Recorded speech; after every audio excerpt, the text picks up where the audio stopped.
Hello everyone, welcome back to Viju Vala 2.0. +2 business studies എല്ലാം നിങ്ങൾ ഏകദേശമൊക്കെ പഠിച്ചെത്തിയെന്ന് വിചാരിക്കുന്നു. നമ്മളിന്ന് നിങ്ങൾക്ക് വേണ്ടി 3 വീഡിയോസാണ് വെയിറ്റ് ചെയ്യുന്നത് നിങ്ങൾക്ക് വേണ്ടി പഠിക്കാൻ വേണ്ടിയിട്ട്. ഒന്ന്, first one 10 golden topics. Golden topics എന്ന് പറയുമ്പോൾ നമുക്ക് നിർബന്ധമായി വരുമെന്ന് ഉറപ്പുള്ളതും എന്നിട്ടും നമ്മൾ പഠിക്കാത്ത ടോപ്പിക്കുകളുണ്ട്. അതായത് നമുക്കിപ്പോൾ ഒരു ചാപ്റ്റർ നോക്കി കഴിഞ്ഞാൽ ഇതെന്തായാലും വരും എന്നറിയാം, പക്ഷെ നമ്മളത് പഠിക്കില്ല. നമ്മളതൊന്നെങ്കിൽ ഓർ ക്വസ്റ്റ്യൻ വിചാരിച്ച് ചെയ്യുമെന്ന് വിചാരിക്കും, അതല്ലെങ്കിൽ അത് വേണമെന്ന് ആലോചിക്കും, അതല്ലെങ്കിൽ ഇത് ഒരു 50-50 ചാൻസ് അല്ലേ ഉള്ളൂ എന്നൊക്കെ സംശയിക്കാവുന്ന ഒരു 10 ടോപ്പിക്സ്. ഈ 10 ടോപ്പിക്സ് മിസ്സിൻ്റെ അഭിപ്രായത്തിൽ 95% വരുന്ന ഉറപ്പുള്ളതാണ്. ഓക്കെ, അത് 2 മാർക്സിലാവാം, മേ ബി ആണ് 2 മാർക്സിലേക്ക് പോവുള്ളൂ, 1-2 ക്വസ്റ്റ്യൻസ്. ബാക്കിയുള്ളതൊക്കെ എങ്ങനെയും നമുക്ക് short and longest type questions ആണ്. അപ്പോൾ 10 ഗോൾഡൻ ടോപ്പിക്സ്, നിങ്ങൾ പഠിച്ചവരായിക്കോട്ടെ പഠിക്കാത്തവരായിക്കോട്ടെ, ഈ 10 ടോപ്പിക്സ് പഠിച്ചിട്ടുണ്ടോ എന്ന് നോക്കാം. രണ്ടാമത്തെ വീഡിയോ എന്ന് പറയുന്നത് A+ വിന്നേഴ്സിനും A+ വാങ്ങിക്കുന്നതിനും വേണ്ടി ഓരോ പാർട്ടിൽ നിന്ന് നിങ്ങൾ പഠിക്കേണ്ട ടോപ്പിക്സ്. അത് ഓരോ പാർട്ടിൽ നിന്നും മിസ് ഇടുന്നുണ്ട്. അതിലും കുറേ കുട്ടികളൊന്നും അപ്പോൾ മുന്നിട്ട വീഡിയോസിൽ നിന്നും കുറച്ച് വ്യത്യസ്തമാണ്. കാരണം A+ എന്ന് പറയുമ്പോൾ നമുക്കൊരു 80ൽ 70+ ആണ്, 70 കറക്റ്റ്. അത് +1 A+ കിട്ടിയ കുട്ടികൾക്ക് 70 കറക്റ്റ് മതിയാവും.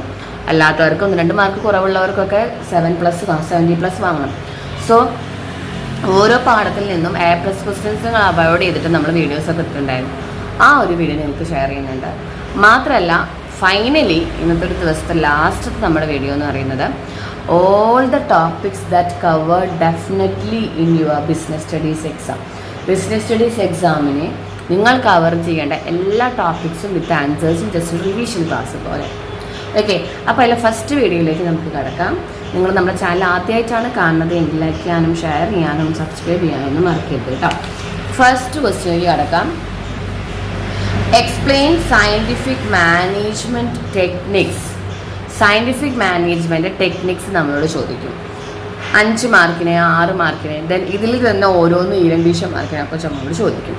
അപ്പോൾ കുറേ കുട്ടികൾ ഇത് സ്കിപ്പ് ചെയ്യുമോ, പഠിക്കാൻ കിട്ടുമൊന്നുമില്ല, ആ ഒരു പാഠത്തിൽ നിന്ന് ഹെൻറി ഫയോളിൻ്റെ പ്രിൻസിപ്പിൾ മാത്രം പഠിച്ചിട്ട് പോകുന്ന കുട്ടികളുണ്ട്. പക്ഷേ ഇത് ഡെഫിനറ്റ് ആയിട്ട് വരും. ആദ്യം ഫങ്ഷണൽ ഫോർമാൻഷിപ്പ്. എന്താ ഫങ്ഷണൽ ഫോർമാൻഷിപ്പ് എന്ന് പറയുമ്പോൾ it is a division of acting into 2 ഡിപ്പാർട്ട്മെൻറ്റായി ഡിവൈഡ് ചെയ്യുന്നു, planning and production. According to this techniques a worker will be guided by 8 supervisors. 8 supervisors വെച്ചിട്ട് 2 സെക്ഷനാക്കി തിരിക്കുന്ന ഒരു ഡിവിഷൻ ഓഫ് ഫാക്ടറിനെയാണ് നമ്മൾ ഫങ്ഷണൽ ഫോർമാൻഷിപ്പ് എന്ന് പറയുന്നത്. ഈ ഒരു ഫിഗർ ഷുവറായിട്ട് നിങ്ങൾ വരയ്ക്കാം. പ്ലാനിങ്ങും പ്രൊഡക്ഷനായിട്ട് തിരിച്ചിട്ട് ഓരോന്നിലും 4 പേര്, instruction clerk, route clerk, time and cost clerk, disciplinarian. ഇവിടെ gang boss, repair boss, speed boss, inspector, ഇതെല്ലാവരും കൂടിയിട്ട് വർക്കർ ആവും. ഓക്കെ, ഇതാണ് functional foremanship. Then standardisation and simplification. എന്താ സ്റ്റാൻഡർഡൈസേഷൻ എന്നാ അറിയോ? Putting standard is the process of setting standard. Standard set ചെയ്യുക എന്നുള്ളതാണ് സ്റ്റാൻഡർഡൈസേഷൻ. സിംപ്ലിഫിക്കേഷൻ എന്ന് വെച്ചാൽ എലിമിനേറ്റിംഗ് അൺനെസസറി പ്രോഡക്ട്സ്, അതാണ് സിംപ്ലിഫിക്കേഷൻ. അത്ര മതി. വർക്ക് സ്റ്റഡി എന്ന് പറഞ്ഞാൽ determine the best way of doing work, അതാണ് വർക്ക് സ്റ്റഡി. മോഷൻ സ്റ്റഡി എന്ന് വെച്ചാൽ determine the movement of various works. Time study എന്ന് പറഞ്ഞാൽ സ്റ്റാൻഡേർഡ് ടൈം എത്രത്തോളം ഓരോ വർക്കിന് എടുക്കുന്നുണ്ട്. ഫാറ്റിക് സ്റ്റഡി എന്ന് വെച്ചാൽ number of frequencies or rest intervals during A work performance. Differential pay switch system എന്ന് വെച്ചാൽ ഇവിടെ 2 സെറ്റ് ഓഫ് വർക്കേഴ്സിന് 2 തരം വേജസ്. നല്ല എഫിഷ്യൻ്റ് ആയിട്ട് വർക്ക് ചെയ്യണവർക്ക് ഹയർ റേറ്റും ഇൻഎഫിഷ്യൻ്റ് ആയിട്ട് വർക്ക് ചെയ്യണവർക്ക് ലോവർ റേറ്റും. ഓക്കെ, നെക്സ്റ്റ് ആണ് പ്ലാനിങ്ങിൻ്റെ പ്രോസസ്സ്. പ്ലാനിങ്ങിൻ്റെ പ്രോസസ്സ് നമുക്ക് 8 മാർക്കിനൊക്കെ ചോദിക്കുന്നത് വളരെയധികം ഇമ്പോർട്ടൻ്റ് ആണ്. കഴിഞ്ഞ ക്രിസ്മസ് എക്സാമിനൊക്കെ വന്നിരുന്നത് ഇതിൻ്റെ ഫസ്റ്റ് ഒരു 4 പ്രോസസ്സൊക്കെ എഴുതാനായിട്ട് 4 മാർക്കിന്. അപ്പോൾ പ്ലാനിങ്ങിൻ്റെ പ്രോസസ്സ് വളരെയധികം ഇമ്പോർട്ടൻ്റ് ആണ്. സെറ്റിംഗ് ഒബ്ജക്റ്റീവ്സ് ആയി നമ്മൾ ഒബ്ജക്റ്റീവ് സെറ്റ് ചെയ്യുന്നു. ദെൻ പ്ലാനിങ് പ്രിമിസസ് ഡെവലപ്പ് ചെയ്യുന്നു. അതിനുശേഷം ഓരോന്നും ഡിറ്റർമൈൻ ചെയ്യുന്നു, വാലുവേറ്റ് ചെയ്യുന്നു, സെലക്ട് ചെയ്യുന്നു, ഇംപ്ലിമെൻറ്റ് ചെയ്യുന്നു, ഫോളോ ചെയ്യുന്നു. അതായത് എന്താണ് എൻ്റെ ലക്ഷ്യം, അതിനുവേണ്ടി ഞാൻ എന്തൊക്കെ അസംഷൻസ് എടുക്കുന്നു, അതിനൊക്കെ എനിക്ക് എന്തൊക്കെ ചെയ്യാൻ പറ്റും എന്നുള്ളതിനെ ഡിറ്റർമൈൻ ചെയ്ത് ആ ചെയ്യാൻ പറ്റുന്ന കാര്യങ്ങൾ ഇവാലുവേറ്റ് ചെയ്ത് അതിൽ നല്ലത് എന്ന് തോന്നുന്നത് ഞാൻ സെലക്ട് ചെയ്ത് അത് ഞാൻ നടപ്പിലാക്കി അതെന്നെ ഫോളോ ചെയ്യാം. ദിസ് ഈസ് കോൾഡ് പ്ലാനിങ്ങിൻ്റെ process. It should be in order. Order വൈസിൽ തന്നെ ചെയ്താൽ ഓർഡർ തെറ്റിയിട്ട് എഴുതി കഴിഞ്ഞാൽ അത് പ്രോസസ്സ് ആവില്ല കേട്ടോ. ദെൻ അതേപോലെ തന്നെ നമുക്ക് എന്താ പറയുക, ക്വസ്റ്റ്യൻ കൺട്രോളിങ്ങിൻ്റെ പ്രോസസ്സ് വരുന്നൊക്കെ അറിയാം, പക്ഷെ നമ്മൾ പഠിക്കില്ല, ഭൂരിഭാഗം പേര് അങ്ങനെയാണ്. കൺട്രോളിങ്ങിൻ്റെ പ്രോസസ്സ് എന്ന് പറയുമ്പോൾ ആദ്യം സ്റ്റാൻഡേർഡ് സെറ്റ് ചെയ്യണം, ദെൻ മെഷർ ചെയ്യണം എന്ത് ആക്ച്വൽ പെർഫോമൻസ്. ശരിക്കും നമ്മൾ സ്റ്റാൻഡേർഡ് സെറ്റ് ചെയ്ത് എത്രത്തോളം ഞങ്ങൾക്ക് പെർഫോമൻസ് കിട്ടിയിട്ടുണ്ടെന്ന് മെഷർ ചെയ്യാം. ആ മെഷർ ചെയ്തതിനെ കമ്പയർ ചെയ്യണം ആരായിട്ട്, with the standard. The actual performance should be compared with the standard. Then analyse ചെയ്യണം എന്തൊക്കെ ഡീവിയേഷൻസ് ആണ്, എന്തൊക്കെ കുറവുകളാണ് വന്നതെന്ന് അനലൈസ് ചെയ്ത് കറക്റ്റീവ് ആക്ഷൻസ് എടുക്കാം. 5 പോയിന്റ്. അതായത് നമ്മളിപ്പോൾ മാർക്കൊക്കെ വാങ്ങുമ്പോൾ ഞാൻ സെറ്റ് ചെയ്യാണ്, എനിക്ക് ബിസിനസ്സും ഓർഡറിലായിരിക്കാം. ബിസിനസ് സ്റ്റഡീസിൽ എനിക്കൊരു 80 മാർക്കിൽ ഒരു 65 കിട്ടണമെന്ന് ഞാൻ കരുതി, ഞാൻ പ്ലാൻ ചെയ്തു, സ്റ്റാൻഡേർഡ് സെറ്റ് ചെയ്തു. പക്ഷേ എനിക്ക് എക്സാം കഴിഞ്ഞ് മെഷർമെൻറ്റ് ചെയ്തപ്പോൾ എനിക്ക് 58 മാർക്കാണ് മെഷർമെൻറ്റിൽ എനിക്ക് കിട്ടിയത്. ഞാൻ കമ്പയർ ചെയ്ത് കഴിഞ്ഞപ്പോൾ ഞാൻ കമ്പയർ ചെയ്തു 65ഉം 58ഉം കമ്പയർ ചെയ്തു. അപ്പോൾ എനിക്ക് ഏകദേശം ഒരു ഡീവിയേഷൻസ് എത്ര മാർക്കോളം എനിക്ക് കിട്ടി, ഡീവിയേഷൻസ് എനിക്കൊരു 8 മാർക്കോളം ഡീവിയേഷൻസ് വരുന്നുണ്ട്. അതിന് ഞാൻ എന്തിനു ചെയ്യണം, 8 മാർക്കിന് ആക്ച്വലായിട്ട് എന്താണോ കറക്റ്റീവ് ആക്ഷൻ, അതായത് പഠിക്കാത്ത കുറവാണോ, അതോ പ്രസൻറ്റേഷൻ ഓക്കെ അല്ലയോ, ടൈം മാനേജ്മെൻ്റ് ആയിരുന്നോ വിഷയം, എന്തെങ്കിലും പേഴ്സണൽ മാറ്റേഴ്സ് ഉണ്ടായിരുന്നോ, കോൺസെൻട്രേഷൻ കിട്ടിയില്ലേ, അറ്റൻഷൻ ഉണ്ടായിരുന്നില്ലേ, അങ്ങനെയൊക്കെ തുടങ്ങിയിട്ടുള്ള കാര്യങ്ങൾ നമ്മൾ കണ്ടെത്തിയിട്ട് അതിനനുസരിച്ചുള്ള കറക്റ്റീവ് ആക്ഷൻസ് എടുക്കാം. ഓക്കെ. ദെൻ നെക്സ്റ്റ് ആണ് സ്റ്റാഫിങ്ങിൻ്റെ പ്രോസസ്സ്. ഇതും ഓർഡറിൽ തന്നെ എഴുതാം. അതായത് ഒരാളെ നമ്മളെ കമ്പനിയിലേക്ക് നിയമിക്കുമ്പോൾ നമ്മൾ എന്തൊക്കെ ചെയ്യണം. ഫസ്റ്റ് മാൻ പവർ പ്ലാനിങ് അല്ലെങ്കിൽ മാൻ പവർ റിക്വയർമെൻറ്റ് എന്ന് വെച്ചാൽ എത്ര വർക്കേഴ്സ് എനിക്ക് ആവശ്യമുണ്ടെന്ന് നമ്മൾ കണ്ടുപിടിച്ചു. അതിനുശേഷം നമ്മൾ റിക്രൂട്ട്മെൻറ്റ് നടത്തിയത് ജോബിലേക്ക് എല്ലാവരും അപ്ലൈ ചെയ്യാൻ വേണ്ടി നമ്മൾ നോക്കി.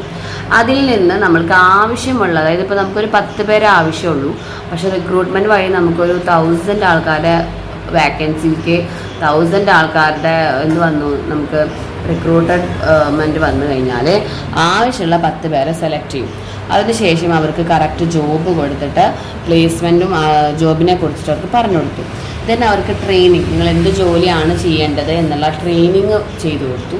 അതിനുശേഷം അവരുടെ പെർഫോമൻസ് എത്രത്തോളം ഉണ്ടെന്ന് നോക്കി പ്രൊമോഷനോ കരിയർ ഗൈഡൻസ് ഒക്കെ ഉണ്ടെങ്കിൽ കൊടുത്തു കഴിഞ്ഞിട്ട് അവസാനം അവർക്ക് സാലറി കൊടുക്കും. That is compensation. It should be ഓർഡറിൽ തന്നെ ഇതും നിങ്ങൾ എഴുതാം. ഓക്കെ. നെക്സ്റ്റ് വണ്ണാണ് എലമെൻറ്റ്സ് ഓഫ് ഡയറക്റ്റിംഗ്. ഡയറക്റ്റിങ്ങിൻ്റെ എലമെൻറ്റ്സ് 4 മാർക്കിനാണ് ചോദിക്കാറ്. 8 മാർക്കിന് ചോദിച്ചു കഴിഞ്ഞാൽ ഇതിൻ്റെ ഒക്കെ കംപ്ലീറ്റ് ചാപ്റ്റേഴ്സിൽ വരുന്നതൊക്കെ നിങ്ങളൊന്ന് ലിസ്റ്റ് ഔട്ട് ചെയ്ത് വെക്കേണ്ടി വരും കേട്ടോ. അതായത് സൂപ്പർവിഷൻ എന്ന് പറഞ്ഞാൽ റോൾ ഓഫ് സൂപ്പർവൈസർ അവർ എഴുതണം. മോട്ടിവേഷൻ എന്ന് പറഞ്ഞിട്ടുണ്ടെങ്കിൽ മാസ്ലോഡ് നീഡ് ഹൈറാർക്കി, ഇമ്പോർട്ടൻസ് ഓഫ് മോട്ടിവേഷനൊക്കെ ഒന്ന് ലിസ്റ്റ് ഔട്ട് ചെയ്ത് വെക്കാം. 8 മാർക്കിന് 4 കൂടി ചോദിച്ചു കഴിഞ്ഞാൽ ലിസ്റ്റ് ഔട്ടാണ് അതൊക്കെ വേണ്ടത്. ലീഡർഷിപ്പ് എന്ന് പറഞ്ഞാൽ ക്വാളിറ്റീസ് ഓഫ് ഗുഡ് ലീഡറും ക്വാളിറ്റീസ് ഓഫ് ലീഡർഷിപ്പും ഒക്കെ എവിടെ എഴുതാം. കമ്മ്യൂണിക്കേഷനിൽ കമ്മ്യൂണിക്കേഷൻ പ്രോസസ്സ് എഴുതാം, കമ്മ്യൂണിക്കേഷൻ ഇമ്പോർട്ടൻസ് എഴുതാം, ടൈപ്സ് ഓഫ് കമ്മ്യൂണിക്കേഷനൊക്കെ എഴുതാം. 8 മാർക്കിന് ചോദിച്ചാൽ 8 മാർക്കിന് മേ ബി ചോദിക്കില്ല എന്ന് വിചാരിക്കാം. ബാക്കിയുള്ള ഒരുപാട് ക്വസ്റ്റ്യൻസ് അവിടെ 8 മാർക്കിന് എടുക്കുന്നുണ്ട്. പക്ഷേ നമുക്ക് എക്സാം പാറ്റേണിൻ്റെ ഈ ഒരു സ്ട്രക്ചർ ഇല്ലാത്ത ഈ ഒരു ചേഞ്ച് ഏത് വേണമെങ്കിലും നമുക്ക് ചോദിക്കാം എന്ന രീതിയിലേക്ക് വേണം എത്താൻ. അപ്പോൾ എല്ലാം നമ്മൾ 8 മാർക്കിൽ എസ്സേ ക്വസ്റ്റ്യൻ പ്രതീക്ഷിച്ച് വേണം പഠിക്കാനായിട്ട്. അപ്പോൾ elements 4 supervision, motivation, leadership and communication. Supervision, motivation, leadership and communication ഇത് നിങ്ങൾ അങ്ങോട്ടും ഇങ്ങോട്ടൊക്കെ ഇട്ടോളൂ. അതായത് നിങ്ങൾക്ക് പഠിക്കുന്ന രീതിയിൽ സ്മോളിന് എങ്ങാനും ഇട്ടോളൂ. സൂപ്പർവിഷൻ, മോട്ടിവേഷനെ, കമ്മ്യൂണിക്കേഷൻ ആൻഡ് ലീഡർഷിപ്പ് സ്മോളല്ല, SMCLോ അല്ലെങ്കിൽ LCMCയോ എന്ത് വേണമെങ്കിലും നിങ്ങൾ അങ്ങനെ ഇട്ടോളൂ. കാരണം തെറ്റരുത്. ഇതൊക്കെ നിങ്ങൾക്ക് അറിയാൻ തോന്നും. ഇതൊന്നും നമുക്ക് ഇതിൻ്റെ ആവശ്യമില്ല. നമുക്ക് ഫീച്ചേഴ്സൊക്കെ പഠിക്കുമ്പോഴാണ് ബുദ്ധിമുട്ട്. ഒരെണ്ണം പഠിക്കുമ്പോൾ മറ്റേ തെറ്റും അല്ലേ. ദെൻ സൂപ്പർവിഷൻ എന്ന് പറഞ്ഞാൽ overseeing subordinate at work, overseeing നടത്താം. മോട്ടിവേഷൻ എന്ന് വെച്ചാൽ സ്റ്റിമുലേറ്റിംഗ് ചെയ്യുക പീപ്പിളിന് ജോലി ചെയ്യാൻ വേണ്ടി. ലീഡർഷിപ്പ് എന്ന് വെച്ചാൽ ഒരാൾ പോയിട്ട് അവരെ ഇൻഫ്ലുവൻസ് ചെയ്യാം, ലീഡർ ആയിരിക്കും അത്. കമ്മ്യൂണിക്കേഷൻ എന്ന് വെച്ചാൽ exchange of ideas, facts, emotion, feelings between 2 or more in the form of words അല്ലേ. വേർഡ്സിൻ്റെ ഫോമിൽ നമ്മളെല്ലാം എക്സ്പ്രസ് ചെയ്യുന്നതിനാണ് കമ്മ്യൂണിക്കേഷൻ എന്ന് പറയുന്നത്. ഓക്കെ. ദെൻ അടുത്തതാണ് മാർക്കറ്റിംഗ് മിക്സ്. എന്താണ് മാർക്കറ്റിംഗ് മിക്സിൻ്റെ എലമെൻറ്റ്സ്, എന്താണ് 4 P's ഓഫ് മാർക്കറ്റിംഗ് എന്താണെന്നൊക്കെ നമ്മളോട് ചോദിക്കും. ഇതും നമുക്ക് 8 മാർക്കിന് ചോദിച്ചു കഴിഞ്ഞാൽ ജസ്റ്റ് ഇങ്ങനെ എഴുതിയാൽ മാത്രം പോരാ. പ്രോഡക്റ്റിൽ തന്നെ different types of product is the consumer product, industrial products, durable products, അതുപോലെ നോൺ ഡ്യൂറബിൾ പ്രോഡക്ട്സ് ഒക്കെ ഉണ്ടെന്ന് പറയാം. പ്രൈസിനെ കുറിച്ച് പറയുമ്പോൾ എന്താണ് പ്രൈസ് എന്ന് എഴുതിയ ശേഷം പ്രൈസ് ഡിറ്റർമിൻ ചെയ്യാൻ നമ്മൾ ഒരുപാട് ഫാക്ടേഴ്സ് കൺസിഡർ ചെയ്യണമെന്ന് പറഞ്ഞിട്ട് അതിൻ്റെ ഫാക്ടേഴ്സൊക്കെ ഒന്ന് ലിസ്റ്റ് ഔട്ട് ചെയ്ത് വയ്ക്കുക. ഓൺലി ലിസ്റ്റ് ഔട്ട് അവിടെ എക്സ്പ്ലനേഷൻ അധികം കൊടുത്തു കഴിഞ്ഞ് സമയം കിട്ടില്ല കേട്ടോ. ദെൻ പ്ലേസ് എന്ന് പറഞ്ഞിട്ടുണ്ടെങ്കിൽ all activities that include a firm to available target consumer. It include physical distribution and channels of distribution. Promotion എന്ന് പറയുമ്പോൾ കമ്മ്യൂണിക്കേഷൻ്റെ പ്രോഡക്റ്റിനെ എങ്ങനെ നമുക്ക് ആൾക്കാർക്ക് എത്തിക്കാം, അവിടെയും പ്രൊമോഷണൽ മിക്സ് ഉണ്ട്. ഇവിടെ പ്രൊമോഷണൽ മിക്സ് എന്ന് പറയുമ്പോൾ publicity, advertisement, personal selling and sales promotion techniques ഒക്കെയാണ്. അപ്പോൾ പ്രോഡക്റ്റ് എന്താ? It is a goods or services or anything of value which is offered by the market for sell, അല്ലേ? വിൽക്കാൻ വേണ്ടി മാർക്കറ്റിൽ അവൈലബിൾ ആയിട്ടുള്ള എല്ലാ ഗുഡ്സ് ആൻഡ് സർവീസസും നമുക്ക് പ്രൊഡക്റ്റ് എന്ന് വിളിക്കാം. പ്രൈസ് എന്ന് പറയുമ്പോൾ it is the amount of money that paid by the consumer in order to obtain the product, അല്ലെ? ആ ഒബ്റ്റെയിൻ ദ പ്രൊഡക്റ്റ് കിട്ടാൻ വേണ്ടി ദ കൺസ്യൂമേഴ്സ് കൊടുക്കുന്ന ആ ഒരു എമൗണ്ട് ഓഫ് മണി വാല്യൂയാണ് നമ്മൾ പ്രൈസ് എന്ന് വിളിക്കുന്നത്. പ്രൈസ് ഡിറ്റർമിൻ ചെയ്യുമ്പോൾ അതിൻ്റെ കോസ്റ്റ്, അതിൻ്റെ പ്രോഫിറ്റ് മാർജിൻ, കോമ്പറ്റീഷൻ, ടാക്സ് ഒക്കെ അനുസരിച്ചിട്ട് ഡിഫറെൻ്റ് ആയിരിക്കും. പ്ലേസ് എന്ന് പറയുമ്പോൾ it is the activities that include a product available to target consumer. അതായത് എല്ലാ ആക്ടിവിറ്റീസും ടാർഗറ്റ് കൺസ്യൂമേഴ്സിലേക്ക് ആ പ്രൊഡക്റ്റ് എത്താനുള്ള എല്ലാ ആക്ടിവിറ്റീസും പ്ലേസിലുണ്ട്. പ്രൊമോഷൻ എന്ന് പറയുമ്പോൾ it's A communication of product ആണ്. ഇങ്ങനൊരു പ്രൊഡക്റ്റ് വന്നിട്ടുണ്ടെന്നും ആൾക്കാരെ അറിയിക്കാനുള്ള ഒരു എന്താ പറയുക, ആഡൊക്കെ കൊടുക്കുക, പബ്ലിസിറ്റി കൊടുക്കുക. That is promotion mix. Okay. Then factors affecting capital structure of a company. Capital സ്ട്രക്ചറിൻ്റെ എഫക്റ്റ് ചെയ്യുന്ന കുറച്ച് ഫാക്ടേഴ്സ്, ഒരു 8 ഫാക്ടേഴ്സ് പഠിച്ചിരിക്കാം. ക്യാഷ് ഫ്ലോ സ്റ്റേറ്റ്മെൻറ്റ് അല്ലെങ്കിൽ ക്യാഷ് ഫ്ലോ. എന്താ ക്യാഷ് ഫ്ലോ എന്ന് വെച്ചാൽ ക്യാഷ് നമുക്ക് ഇൻഫ്ലോ ഉണ്ടാവും, ഔട്ട്ഫ്ലോ ഉണ്ടാവും, അല്ലേ? അപ്പോൾ ക്യാഷിൻ്റെ വരവും പോക്ക് അനുസരിച്ച് നമ്മൾ ക്യാപിറ്റൽ സ്ട്രക്ചർ ഡിഫൈൻ ചെയ്യാം. ക്യാപിറ്റൽ സ്ട്രക്ചർ എന്ന് പറയുമ്പോൾ എന്താ സംഭവം? അവിടെ mix use of owned capital and borrowed capital, അല്ലെ? എല്ലാ ക്യാപിറ്റൽസിൻ്റെ സോഴ്സസും മിക്സ് ചെയ്ത് ഉപയോഗിക്കുന്നതിനാണ് നമ്മൾ എന്ന് പറയുന്ന ക്യാപിറ്റൽ സ്ട്രക്ചർ നമ്മൾ വിളിക്കുന്നത്. ഓക്കെ. ട്രേഡിങ് ഓൺ ഇക്വിറ്റി എന്ന് പറഞ്ഞാൽ എന്താ? നമ്മൾ ഒരുപാട് ഷെയർ ഹോൾഡേഴ്സിന് എമൗണ്ട് കിട്ടാൻ വേണ്ടി ഒരുപാട് ബോറോഡ് ക്യാപിറ്റലൊക്കെ യൂസ് ചെയ്യുന്നതിനാണ് ട്രേഡിങ് ഓൺ ഇക്വിറ്റി എന്ന് പറയുന്നത്. ദെൻ റിട്ടേൺ ഓൺ ഇൻവെസ്റ്റ്മെൻറ്റ് വെച്ചാൽ ഷെയർ ഹോൾഡേഴ്സിന് എത്രത്തോളം റിട്ടേൺ കിട്ടണം അതനുസരിച്ച് നമ്മൾ ക്യാപിറ്റൽ സ്ട്രക്ചറിൽ മാറ്റം വരുത്തും. അപ്പോൾ നമ്മൾ കൂടുതലും ബോറോഡ് ക്യാപിറ്റൽ, ഡെപ്റ്റ് ക്യാപിറ്റലാണ് പോവുക. ടാക്സ് റേറ്റ്, നമുക്ക് പ്രോഫിറ്റ് കിട്ടിക്കഴിഞ്ഞാൽ ഒരുപാട് ടാക്സ് കൊടുക്കണം. അപ്പോൾ ടാക്സ് റേറ്റ് നമുക്കിപ്പോൾ കുറവാണോ കൂടുതലാണോ എന്ന് അറിഞ്ഞിട്ട് നമ്മൾ ക്യാപിറ്റൽ സ്ട്രക്ചർ മിക്സ് ചെയ്യുള്ളൂ. കോസ്റ്റ് ഓഫ് ഇക്വിറ്റി എന്ന് വെച്ചാൽ ഇക്വിറ്റി, അതായത് ഇക്വിറ്റി ഷെയർ ക്യാപിറ്റൽ കിട്ടാൻ വേണ്ടി നമ്മൾ എത്രത്തോളം ചിലവാക്കുന്നുണ്ട് അതനുസരിച്ചിട്ട്. ഫ്ലോട്ടേഷൻ കോസ്റ്റ്, ഇത് നമുക്ക് ഡെപ്റ്റ് ക്യാപിറ്റൽ കിട്ടുന്നതിന് വേണ്ടി നമുക്ക് എത്രത്തോളം ചിലവ് വരുന്നുണ്ട് അതിനനുസരിച്ച്. കൺട്രോൾ, ആരാണ് കൺട്രോൾ ചെയ്യേണ്ടത് നമ്മളത് തീരുമാനിക്കാം. ഒരുപാട് ഷെയർ ഹോൾഡേഴ്സ് ഉണ്ടെങ്കിൽ കൺട്രോളൊക്കെ എല്ലാവരുടെ കയ്യിലും പോവുമോ, അല്ലെങ്കിൽ അതിൽ നിന്ന് സെലക്ട് ചെയ്യുന്നവരാണോ? അപ്പോൾ ആ കൺട്രോളും ഫ്ലെക്സിബിൾ, നമ്മളെ കമ്പനി ഫ്ലെക്സിബിൾ ആണോ? ഓരോരോ ഫ്ലക്ച്വേഷൻസും സ്റ്റോക്ക് മാർക്കറ്റിലൊക്കെ ഡിഫറൻസ് വരുമ്പോൾ നമുക്ക് കൺട്രോൾ ചെയ്യാൻ പറ്റുന്നുണ്ടോ? അതിനൊക്കെ അനുസരിച്ചിട്ടാണ് നമ്മൾ ക്യാപിറ്റൽ സ്ട്രക്ചർ ഡിഫൈൻ ചെയ്യുക. ഓക്കെ. നെക്സ്റ്റ് ആണ് difference between marketing and selling. Marketing വെച്ചാൽ എന്താ? ഒരുപാട് ആക്ടിവിറ്റീസ് ഇൻക്ലൂഡ് ചെയ്യുന്ന ഒരു പ്രോസസ്സാണ്. ഇവിടെ only A part of marketing. അതുകൊണ്ട് തന്നെ ഇത് വൈഡർ സ്കോപ്പാണ്, ഇത് നേരെ ഒരു ലിമിറ്റഡ് സ്കോപ്പാണ്. ഇവിടെ പ്രോഫിറ്റ് ത്രൂ കസ്റ്റമർ സാറ്റിസ്ഫാക്ഷൻ ആണെങ്കിൽ ഇവിടെ പ്രോഫിറ്റ് ത്രൂ സെയിൽസ് പ്രൊമോഷനാണ്. സെയിൽസ് കൂടുന്നതനുസരിച്ച് ലാഭം ഉണ്ടാവും. ഇവിടെ കസ്റ്റമറിൻ്റെ സാറ്റിസ്ഫാക്ഷൻ അനുസരിച്ചിട്ടാണ് ലാഭം ഉണ്ടാവുക. ഇവിടെ actually the product started before the production നമ്മൾ മാർക്കറ്റിംഗ് സ്റ്റാർട്ട് ചെയ്യും. ഇവിടെ ആഫ്റ്റർ ദ പ്രൊഡക്ഷൻ നമ്മൾ മാർക്കറ്റിംഗ് സെല്ലിങ് സ്റ്റാർട്ട് ചെയ്യാം. ഇവിടെ only the title of goods മാത്രമല്ല ചേഞ്ച് ആവുന്നത്. ഇവിടെ പലതരം activities that planning to consumer satisfaction. ഒരു പ്രൊഡക്റ്റ് പ്ലാൻ ചെയ്യുന്നത് മുതൽ അത് പ്രിപ്പയർ ചെയ്ത് മാർക്കറ്റിലൊക്കെ പോയി പ്രൈസും കൊടുത്ത് ലാബലിങ്ങും പാക്കിങ്ങും കഴിഞ്ഞ് ഗ്രേഡിങ്ങും ഒക്കെ കഴിഞ്ഞ് നമ്മുടെ കസ്റ്റമറിൻ്റെ കയ്യിലെത്തി കൺസ്യൂമർ അത് യൂസ് ചെയ്ത് if he or she satisfied എന്ന് പറഞ്ഞാലാണ് മാർക്കറ്റിംഗ് അവിടെ കംപ്ലീറ്റ് ആവുള്ളൂ. ഇവിടെ അങ്ങനെയല്ല. ഇവിടെ only changes of title of product. സെല്ലറുടെ കയ്യിൽ നിന്ന് പ്രൊഡ്യൂസറുടെ കയ്യിൽ ആ പ്രൊഡക്റ്റ് കിട്ടിക്കഴിഞ്ഞാൽ കഴിഞ്ഞു സെല്ലിങ്. ഓക്കെ. ഇവിടെ അതൊരു നോൺ സ്റ്റോപ്പിംഗ് പ്രോസസ്സാണ്. കസ്റ്റമർ സാറ്റിസ്ഫാക്ഷൻ കഴിഞ്ഞാൽ പിന്നെയും നമ്മൾ മാർക്കറ്റിംഗ് സ്റ്റാർട്ട് ചെയ്യും. ഓക്കെ. ദെൻ നെക്സ്റ്റ് ആണ് importance of business environment. 3rd ചാപ്റ്ററിൽ ഒരുപാട് കുട്ടികളൊന്നും വല്ലാണ്ട് ശ്രദ്ധിക്കാറില്ല. A+ സ്റ്റുഡൻസ് നന്നായി നോക്കുന്നുണ്ട് കേട്ടോ. അവർ അരിച്ച് പറക്കിയിട്ടല്ലേ പഠിക്കുക. അപ്പോൾ എല്ലാവരും ഒരേപോലെ പഠിക്കേണ്ട ഒരു ടോപ്പിക് തന്നെയാണ് ഇമ്പോർട്ടൻസ് ഓഫ് ബിസിനസ് എൻവയോൺമെൻറ്റ്. നമ്മളവിടെ ഡയമെൻഷൻസ് ഓഫ് എൻവയോൺമെൻറ്റ് LPG മാത്രമേ പറഞ്ഞിരുന്നത്. സിഗ്നിഫിക്കൻസ് എന്ന് ചോദിച്ചാലും സെയിം തന്നെയാണ് കേട്ടോ. ഇമ്പോർട്ടൻസിന് പകരം നമ്മൾ സിഗ്നിഫിക്കൻസ് ഓഫ് ബിസിനസ് എൻവയോൺമെൻറ്റ് എന്ന് ചോദിച്ചാലും നമുക്ക് സെയിം തന്നെയാണ്. ഇതിൻ്റെ എക്സ്പ്ലനേഷൻ കൊടുക്കണം. അതായത് എന്താണ് ഓരോന്നൊന്നും അറിയാം. ഫസ്റ്റ് വൺ, എന്തിനാണ് നമ്മൾ ബിസിനസ് എൻവയോൺമെൻറ്റ് പഠിക്കണേ? അതായത് ടെക്നിക്കലും സോഷ്യലും പൊളിറ്റിക്കലും ആയിട്ടുള്ള കുറേ കാര്യങ്ങളുണ്ട്. നമ്മൾ എന്തിനാണ് അറിയണം? അതുകൊണ്ട് വല്ല ഗുണമുണ്ടോ? ഉണ്ട്, ഗുണമുണ്ട്. എന്താണ് എൻ്റെ ഗുണം? Identification of opportunities. നിങ്ങൾക്ക് ഓപ്പർച്യൂണിറ്റീസ് ഐഡൻറ്റിഫൈ ചെയ്യാൻ പറ്റുന്നു. അതായത് എന്തൊക്കെ സാഹചര്യങ്ങൾ ഓരോ സ്ഥലത്തുണ്ട്, അവസരങ്ങളുണ്ട് നമുക്കറിയാൻ പറ്റും. ടാപ്പിംഗ് യൂസ്ഫുൾ റിസോഴ്സസ്, അതായത് റിസോഴ്സസ് എല്ലാം നല്ല എഫക്റ്റീവായിട്ട് യൂസ് ചെയ്യാൻ സാധിക്കും. കോപ്പിംഗ് വിത്ത് റാപ്പിഡ് ചേഞ്ചസ്, നമ്മുടെ സൊസൈറ്റിയിൽ വരുന്ന ചേഞ്ചസിനോട് പെട്ടെന്ന് നമുക്ക് ഒത്തുചേർന്ന് പോകാൻ സാധിക്കും. പെർഫോമൻസ് ഇമ്പ്രൂവ് ചെയ്യാൻ പറ്റും. പ്ലാനിങ്ങിനും പോളിസി ഫോർമുലേഷനും അസിസ്റ്റൻ്റ് ആണ്, ഹെൽപ്ഫുള്ളാണ്. ത്രെഡ്സ് കണ്ടുപിടിക്കാൻ പറ്റും. എവിടെയെങ്കിലും വല്ല കള്ളത്തരങ്ങളുണ്ടോ എന്നൊക്കെ നമുക്ക് കണ്ടുപിടിക്കാൻ പറ്റും.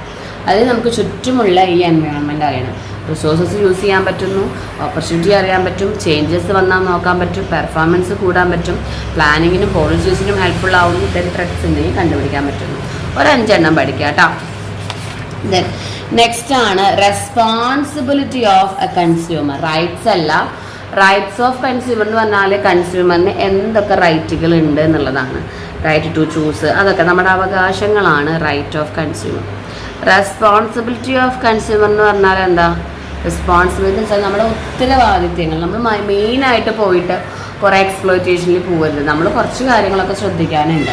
അപ്പോൾ എന്തൊക്കെ നമ്മൾ റെസ്പോൺസിബിൾ ആണ് ഒരു കൺസ്യൂമർ എന്ന രീതിയിൽ, എന്തൊക്കെ നമുക്ക് റെസ്പോൺസിബിലിറ്റി കൊണ്ടുവരാം? എന്തൊക്കെ കൊണ്ടുവരാം? We should beware of the various goods and services available in the market. അല്ലേ, നമ്മൾ ബിവെയർ ആയിരിക്കണം എന്തൊക്കെ ഗുഡ്സുകളാണ് നമുക്ക് മാർക്കറ്റിൽ കിട്ടുന്നത്. Then only standardised goods, quality assurance കിട്ടുന്നത് മാത്രം നമ്മൾ വാങ്ങാനായിട്ട് ശ്രദ്ധിക്കുക. Only the standardised goods should be provided or by quality assurance. Then learn about all the risk associated with the goods. നമ്മളൊരു സാധനം വാങ്ങുമ്പോൾ അതിന് എന്തൊക്കെ റിസ്ക് ഉണ്ട് എന്ന് നമ്മൾ മുൻകൂട്ടിയിട്ട് നോക്കി പഠിച്ചിരിക്കണം. Then choose only legal goods and services, അതായത് നിയമപരമായിട്ട് തന്ന ഗുഡ്സുകൾ മാത്രം വാങ്ങാം. അതായത് ഇല്ലീഗലായിട്ടുള്ള പ്രോഡക്ട്സുകളൊന്നും പോയിട്ട് കറക്റ്റായിട്ട് വാങ്ങാതിരിക്കാം. നമുക്കറിയാം ഇതെല്ലാം ഇല്ലീഗൽ പ്രോഡക്ട്സ് ആണ്, അപ്പോൾ നമുക്കത് വേണ്ട. നമ്മൾ ഓൺലി ലീഗൽ പ്രോഡക്ട്സ്, അപ്പോൾ നമുക്ക് നിയമപരമായിട്ട് എന്ത് പ്രശ്നം വന്നാലും മൂവ് ചെയ്യാൻ പറ്റുള്ളൂ. Then ask for cash memo on purchase. നമ്മൾ സാധനം വാങ്ങിക്കഴിഞ്ഞാൽ അതിൻ്റെ എവിഡൻസ് എന്ന രീതിയിൽ റിസീപ്റ്റോ അല്ലെങ്കിൽ വൗച്ചറോ എന്തെങ്കിലും ഒരു മെമ്മോ നമ്മൾ വാങ്ങാനായിട്ട് ചോദിച്ച് വാങ്ങാൻ തന്നില്ലെങ്കിൽ. ദെൻ കൺസ്യൂമർ സൊസൈറ്റീസൊക്കെ ക്രിയേറ്റ് ചെയ്ത് അവിടെ കൺസ്യൂമറിൻ്റെ പ്രശ്നങ്ങളൊക്കെ പരിഹരിക്കാനും അതിൽ ആക്റ്റീവായിട്ട് പങ്കെടുക്കാനൊക്കെ ശ്രദ്ധിക്കാം ഒരു സൊസൈറ്റിയിൽ. അപ്പോൾ ഇതൊക്കെ നമ്മൾ കൺസ്യൂമറിൻ്റെ ഭാഗത്ത് നിന്ന് നമ്മൾ ചെയ്യേണ്ട കാര്യങ്ങളാണ്. ഓക്കെ, അപ്പോൾ ഇത്രയും ടോപ്പിക്സാണ് മിസ് ഗോൾഡൻ ടോപ്പിക്സ് എന്ന് പറഞ്ഞ പോയിന്റിൽ ഉൾപ്പെടുത്തിയിരിക്കുന്നത്. എല്ലാതും നിങ്ങൾക്ക് അറിഞ്ഞിരിക്കണം. ഒന്നും ഇപ്പോൾ എക്സ്പ്ലനേഷനൊന്നും അറിയാൻ പറ്റില്ല, ജസ്റ്റ് പാസ്സാവാൻ ബുദ്ധിമുട്ടുന്ന കുട്ടികളാണെങ്കിൽ പോലും അതിൻ്റെ അഡ്വൈസെങ്കിലും ഒന്ന് പഠിച്ചു വയ്ക്കുക. അപ്പോൾ പാസ്സാവുന്നവർക്ക് ഇപ്പോൾ ഒരു 6 മാർക്കിൻ്റെ ക്വസ്റ്റ്യൻ ആണെങ്കിൽ അഡ്വൈസ് ചെയ്ത ഒരു 2, 2.5, 3 മാർക്കോളം ഇട്ട് കിട്ടിയാൽ ഭാഗ്യമായല്ലോ. സോ അതും കൂടി ഒന്ന് ശ്രദ്ധിക്കുക കേട്ടോ.